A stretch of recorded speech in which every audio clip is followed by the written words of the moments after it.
Over the course of Battlefield 5's live service, we will receive new game modes to go along with a plethora of weapons, vehicles, and cosmetics.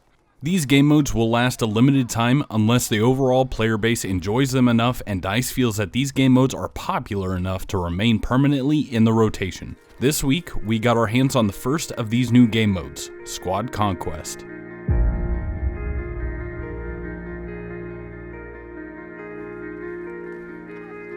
What's going on, guys and gals? My name is Shadox, and on this episode of Boot Camp, I'm giving you the rundown on Squad Conquest. I'll explain how the game mode works and what tactics you can use to be more effective on the battlefield.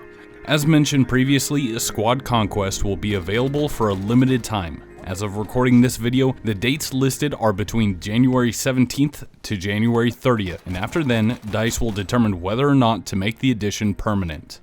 Let's start out with a basic overview of the game mode. Squad Conquest is the objective-based mode where two teams of 8 players each fight for control over 3 objectives. The game is over when one team has lost all of their tickets. Tickets can be taken from the enemy team in 2 different ways. The first is by controlling the majority of the flags. If your team controls 2 of the 3 flags, then 1 ticket will be taken from the enemy team every 5 seconds. And if your team controls all 3 flags, then 1 ticket will be taken every half a second. The vast difference in these bleed rates show just how important controlling the entire map can be, and controlling no flags is devastating and difficult to rebound from. The second way the tickets can be taken from the enemy team is by killing the enemy. Upon death confirmation, when the player is fully bled out and forced back to the spawn screen, 1 ticket will be taken from their team. If the player is revived before this happens, then no ticket will be taken, making medics extremely important in this game mode.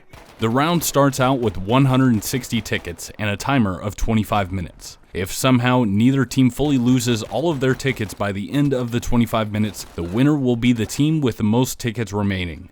However, this scenario is extremely rare, as even if a simple 2-flag majority is held for the entire round and no kills are performed during the game, the match will be over in less than 15 minutes. If one team has an all cap or controls all of the flags, then the match can be over in as little as 3 minutes. Since this is a game mode that will only run for 2 weeks, there are only 3 maps with this mode available: Hamada, Rotterdam, and Arras. Out of these 3 maps, only 2 have tanks available during the round, those being Hamada and Arras. As far as reinforcements go, you can only call in the V1 rocket or a supply canister at this point. Unless you play with a squad of friends who are top tier PTFO guys, you will likely not reach the needed point requirement for V1. If you do, however, you can easily wipe an entire team. Let's take a quick look at each of the maps and their layouts. First, Rotterdam. A flag is located near the German spawn on the main road with the orange flags. There isn't a lot of cover here, and you are vulnerable from flanks on both sides. This flag is easier to cap than it is to defend, so don't stick around for too long. B flag is underneath the train station. This is where most of the fighting occurs on the map, and the point can be fortified with quite a few sandbag walls. The top of the bridge is blocked off, so all of the fighting will happen on ground level. Keep your head on a swivel when on this point, as attacks can happen from any direction. C flag is just outside of the White House. Holding the alley and the roads can be done, but the British will have a significant advantage on this point, as their spawn is close by near the docks. There are 3 main lanes of movement on Rotterdam: canals, mid, and road. Each lane provides a small amount of cover for advancing and many different side alleys for flanking. If your team gets capped out, use either the canals or the road to push past the enemy and get behind them. Then you can start capping a flag, distracting some of their team and allowing you to take back map control. A key point in defense for both teams are these corner houses here. There is a second story on the inside that allows for a recon or MMG to provide covering fire down significant areas of the map. The second story of White House can be useful for defending C flag from the British, but otherwise, do not waste your time in here. Moving over to Arras, we see a different layout than previous. Instead of being linear like Rotterdam, the 3 flags form a triangle. A flag, which is the bridge closest to German spawn, provides 3 major exit lanes: Town Road, Mill Road, and Creek. The Town Road is not used very often, but can prove vital for flanking around enemies on B flag. Tanks will almost always be fighting on the Mill Road, and due to its open nature and lack of cover, I would not recommend traveling down this way. Creek is a better choice for traveling between A and C flags, as it provides more cover, but try to stay out of the water if possible, as you make a lot more noise splashing around. B flag is located at the top of the hill and is named Ruins. Defenders of this flag can see movement from most directions and can be difficult to rout.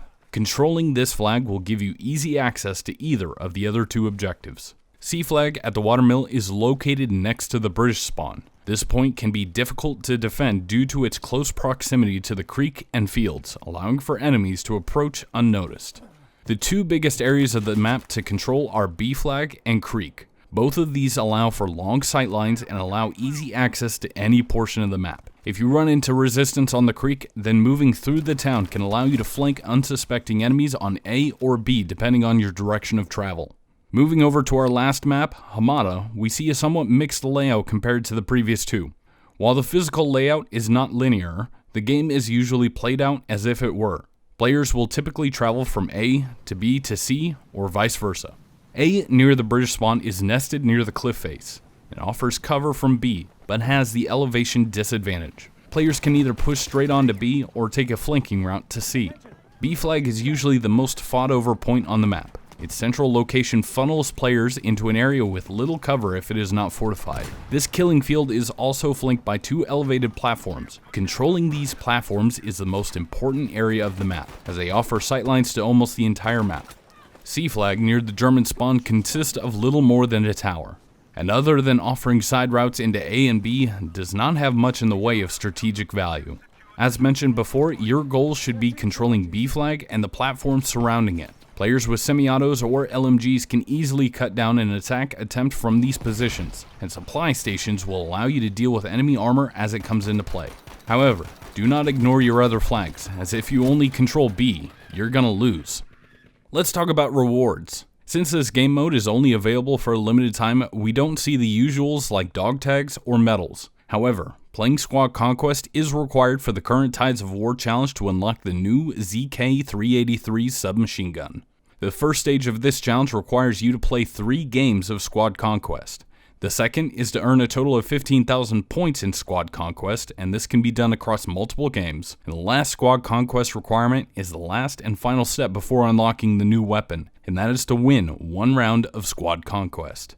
I hope this video helped you out, and as always, if you have any questions, feel free to ask them in the comments below. My name is Shadox, and I hope to see you on the battlefield.